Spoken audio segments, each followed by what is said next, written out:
2014 से make in India को support कर रही हमारी सरकार के लिए 2022 सबसे शर्मनाक साल था, क्योंकि इस साल हमें अपनी रेलवेज को चलाने के लिए चाइनीज रेलव्हील्स ऑर्डर करने पड़े थे, वो भी तब जब हम खुल के चाइनीज सामान का बहिष्कार पूरे भारत में कर रहे थे।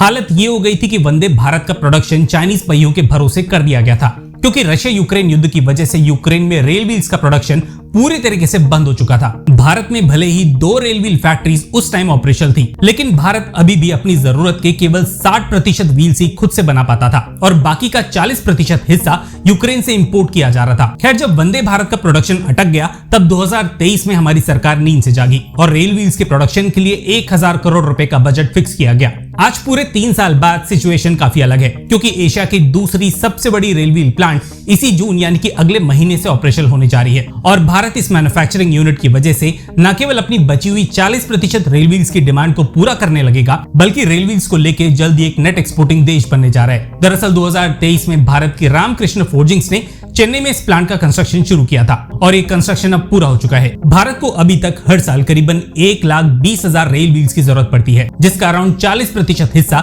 हमें इंपोर्ट करना पड़ता है। लेकिन इस नई मैन्युफैक्चरिंग यूनिट में सालाना 2,28,000 रेल व्हील्स का प्रोडक्शन किया जाएगा। मतलब भारत की जरूरत से 2 गुना ज्यादा रेल व्हील्स इस प्लांट में प्रोड्यूस होंगे। इसका सीधा मतलब ये है कि यूक्रेन में रेल व्हील्स का प्रोडक्शन बंद होने से यूरोपियन मार्केट में जो गैप आ चुका है, भारत अब इसी गैप को भरने का रोल निभाने वाला है। यूरोप के एल्स्टॉम और सीमेंस जैसे मैन्युफैक्चरर्स जो अभी तक यूक्रेन पे इन व्हील्स के लिए काफी बड़े लेवल पे निर्भर थे, अब भारत ये सप्लाई चेन अपनी तरफ मोड़ सकता है। मतलब सीधे तौर पे मेक इन इंडिया के अलावा इस प्रोजेक्ट को मेक फॉर द वर्ल्ड के लिए भी लॉन्च किया गया है। पूरी दुनिया में केवल 20 ऐसी फाउंड्रीज हैं जो रेल व्हील्स की मैन्युफैक्चरिंग कर सकती हैं। इनमें सबसे ज्यादा यूक्रेन, फिर चाइना और फिर कुछ यूरोपियन देश इन व्हील्स का प्रोडक्शन करने के लिए जाने जाते हैं। भारत का भी नाम इन फाउंड्रीज में गिना जाता है, लेकिन ये काफी छोटा हिस्सा है। भारत ऑलरेडी अफ्रीकन कॉन्टिनेंट के अलावा कई देशों को लोकोमोटिव्स और पैसेंजर कोचेस एक्सपोर्ट करता है। इन कुछ देशों में बांग्लादेश और श्रीलंका जैसे देश भी शामिल हैं। पर क्या आप जानते हैं कि इन रोलिंग स्टॉक्स की मिड लाइफ ओवरहॉलिंग के लिए जब रेल व्हील्स की जरूरत पड़ती है तो ये व्हील्स मोस्टली चाइना और यूरोपियन देशों से इंपोर्ट किए जाते हैं। पर अब ये हिस्ट्री बनने वाला है, क्योंकि रेल व्हील्स के प्रोडक्शन में जल्दी भारत